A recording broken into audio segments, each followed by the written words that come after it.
Assalamualaikum sahabat beriman, kembali saya akan berbagi berbagai pengetahuan dan sejarah dalam Islam. Kali ini saya akan mengupas tentang sejarah Palestina, dan kenapa hingga saat ini Palestina tidak bisa ditaklukkan Israel sepenuhnya. Kita semua bisa lihat, lagi-lagi Israel mengalami kekalahannya melawan pejuang Gaza. Selama puluhan tahun, pasukan Zionis Israel tidak pernah mampu menaklukkan Gaza. Zionis tidak mampu menguasai Palestina sepenuhnya. Akhirnya selama setahun lebih Zionis membombardir Gaza. Dia pun sepakat melakukan genjatan senjata. Ini membuktikan bahwa Palestina memang kuat, dan dunia sudah mengakui hal tersebut. Namun apakah kalian tahu, ada rahasia apa di balik serangan 7 Oktober? Ternyata ini semua ada kaitannya dengan tanda-tanda kiamat. Dan Rasulullah sudah pernah membahasnya. Seperti biasa, kita akan menyimak penjelasan lengkapnya dari seorang ulama asal Mesir, yaitu Syekh Muhammad Al-Fuli. Peristiwa 7 Oktober di Gaza, teman-teman, adalah peristiwa yang sudah diprediksi oleh Rasulullah 1500 tahun yang lalu. Rasulullah pernah membahas Gaza 1500 tahun yang lalu. InsyaAllah ini topik kajian kita hari ini. 7 Oktober, teman-teman, adalah peristiwa yang merupakan awal dari tanda-tanda hari kiamat. Peristiwa ini tidak terduga sama sekali. Karena persis sebelum 7 Oktober, penjajahan Zionis itu merasa sangat sombong dan sangat kuat, merasa sangat tidak bisa dikalahkan, merasa sudah benar-benar menguasai Palestina, dan warga Muslim sudah tidak mampu beraksi lagi. Apalagi negara-negara Arab yang malah menormalisasi hubungan dengan Israel.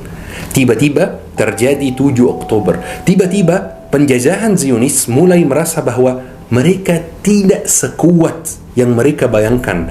Dunia terkejut. Ternyata Palestina kuat. Ternyata Palestina masih bertahan untuk meraih kemerdekaannya. Semua dunia terkejut, teman-teman. Padahal Rasulullah sudah prediksi peristiwa ini 1500 tahun yang lalu. Syabab, apa yang saya, Syekh Muhammad Al-Fuli, akan ceritakan hari ini adalah hadis Rasulullah SAW yang jarang diceritakan, jarang disampaikan. Saya tidak tahu kenapa. Padahal hadisnya sahih, teman-teman. Rasulullah SAW adalah orang yang merupakan utusan Allah Subhanahu Wa Taala. Ma yantiqu 'anil hawa. Rasulullah hanya menyampaikan wahyu Allah. Rasulullah tidak menyampaikan apapun yang berdasarkan hawa nafsunya. Semuanya wahyu dari Allah Subhanahu Wa Taala. Coba bayangkan kondisi Rasulullah saat membaca hadis berikut, teman-teman. Rasulullah berada di Madinah. Umat Islam belum begitu kuat, teman-teman, paling bisa mengalahkan Quraisy. Tetapi masih ada banyak superpower lain di dunia yang menguasai dunia, seperti Persia, seperti Romawi. Banyak negara yang belum ditakluk, teman-teman. Mesir, Irak, semuanya belum ditakluk. Islam hanya di Madinah dan di beberapa desa sekitar Madinah saja. Walaupun itu, Rasulullah SAW menyampaikan sebuah bisyarah kepada para sahabat. Kita harus memahami apa arti dari kata bisyarah itu. Bisyarah itu artinya kabar gembira, teman-teman. Kabar gembira tentang masa depan. Rasulullah menyampaikannya berdasarkan wahyu dari Allah Subhanahu Wa Taala. Hal besar di masa depan yang akan membahagiakan umat Islam yang disampaikan oleh Rasulullah kepada para sahabat. Saya kasih contoh bisyarah biar kita bisa memahami konsepnya. Rasulullah bersabda, "La taftahanna al-Qustantiniyah." atau la tuftahanna al-Qustantiniyah fala ni'mal amiru amiruha wa la ni'mal jaishu jaishuha. Pasti akan dibuka kota Konstantinopel. Konstantinopel itu Istanbul, teman-teman, ya. Maka sebaik-baik pemimpin adalah pemimpinnya dan sebaik-baik pasukannya adalah pasukan itu. Waktu itu negara Islam belum kuat, teman-teman. Umat Islam belum kuat. Negara-negara yang dekat Madinah saja belum ditakluk. Mesir, Irak, dan lain-lain. Apalagi Turki yang merupakan lebih jauh, ya, dibanding Mesir dan Irak. Walaupun itu, Rasulullah kasih bisyarah kepada para sahabat bahwa kota tersebut akan dibuka, akan ditakluk, dan akan menjadi bagian dari negara Islam, teman-teman.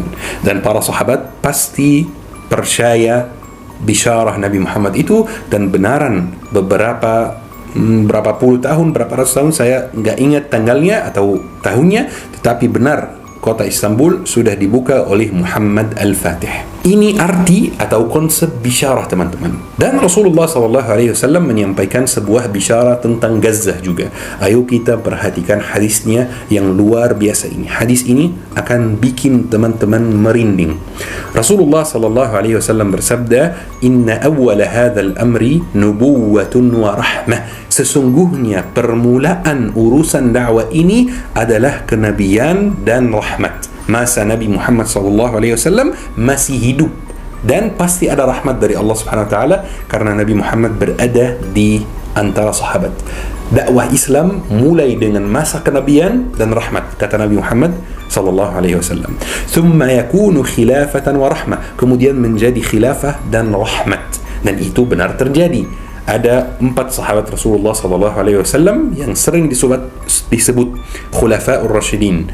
Mereka memimpin dengan adil, makanya ada rahmat dari Allah Subhanahu wa taala. Thumma yakunu mulkan wa rahmah, kemudian menjadi kerajaan dan rahmat. Jadi setelah Al-Hasan, jadi Khulafa Rasyidin itu teman-teman kadang-kadang dihitung 4, kadang-kadang dihitung 5. Yang pertama Abu Bakar As-Siddiq, yang kedua Umar bin Khattab, yang ketiga Utsman bin Affan, yang keempat Ali bin Abi Talib. Kadang-kadang ulama menghitung kelima Al-Hasan bin Ali. Pokoknya setelah Al-Hasan teman-teman terjadi atau terbentuklah sebuah kerajaan, bukan lagi khilafah ya, yaitu dinasti Umayyah teman-teman. Tetapi kata Rasulullah masih dengan rahmat, karena masih berperilaku dengan adil, masih secara umum adil, tapi bukan khilafah lagi karena mulai diwariskan kepemimpinan, mulai diwariskan di dinasti Umayyah. Kemudian Rasulullah lanjut, thumma yakunu mulkan adudan, kemudian menjadi kerajaan yang menggigit. Ya, menggigit itu maksudnya apa teman-teman? Artinya kerajaan yang sangat kokoh, yang kadang-kadang menzalimi. Jadi secara umum tidak begitu adil dan tidak begitu zalim juga. Kerajaan kokoh, kuat, tidak begitu adil, dan zalimnya tidak keterlaluan. Mungkin teman-teman bertanya, itu maksudnya yang mana? Apa masa kepemimpinan atau apa kerajaan yang dimaksud dalam kalimat hadis ini? Dan ini teman-teman saya tidak bisa menjawab dengan langsung karena memang ulama berbeda pendapat tentang persoalan ini. Mulkan adudan, kerajaan yang menggigit itu maksudnya apa? Tapi ada beberapa ulama yang mengatakan bahwa kerajaan yang menggigit itu adalah masa kepemimpinan setelah Turki Utsmani runtuh. Ya, terbentuklah beberapa kerajaan di Arab, yaitu kerajaan Arab Saudi, kerajaan Raja Farouk di Mesir. Mereka tidak adil seperti kerajaan yang sebelumnya, kerajaan dengan rahmat kata Rasulullah, dan mereka tidak terlalu parah juga waktu itu, tahun 40-an, 50-an itu ada banyak kerajaan di daerah Timur Tengah. Kemudian teman-teman Rasulullah SAW melanjutkan hadisnya, thumma yakunu jabriyatan wa qaswa, kemudian menjadi kekuasaan yang sewenang-wenang dan keras gitu ya. Kemudian kekuasaan yang sangat keras, yang sangat zalim, yang sangat sulit. Dan kemungkinan besar teman-teman itu adalah kondisi kita yang sekarang. Coba lihat Mesir sekarang seperti apa, coba lihat Arab Saudi sekarang seperti apa, coba lihat Suriah sekarang seperti apa. Kezaliman yang luar biasa, kerasnya luar biasa. Terus apa yang akan terjadi setelah itu? Perhatikan hadis Rasulullah, thumma yakunu ribatu fi sabilillah, kemudian akan ada ribat di jalan Allah. Itu langkah berikutnya teman-teman. Apa artinya ribat di jalan Allah? Konsep ribat teman-teman artinya adalah penjagaan. Ribat itu adalah penjagaan. Jadi kata Rasulullah SAW, sekarang terjadi masa kezaliman yang luar biasa, masa kekuasaan yang sangat keras. Setelah masa ini akan terjadi ribat di jalan Allah. Jadi kemungkinan besar akan terjadi perperangan yang sangat besar. Akan terjadi sebuah peristiwa yang akan menguncangkan negara Arab dan dunia Islam, sehingga umat Islam di seluruh dunia akan melaksanakan ribat di jalan Allah Subhanahu wa taala. Dalam konteks ini, ribat artinya penjagaan perbatasan. Jadi misalnya saya kasih contoh. Sekarang kalau misalnya terjadi perang di dekat Mesir, misalnya, otomatis Mesir kirim pasukannya ke perbatasan supaya menjaga Mesir misalnya. Kalau terjadi perang di Jerman, otomatis Jerman kirim pasukannya ke perbatasan supaya menjaga perbatasan Jerman. Karena memang setiap orang mau menjaga negaranya sendiri, itu harus teman-teman. Negara sendiri itu harus dijaga. Makanya saya di sini mau sampaikan, jangan sampai teman-teman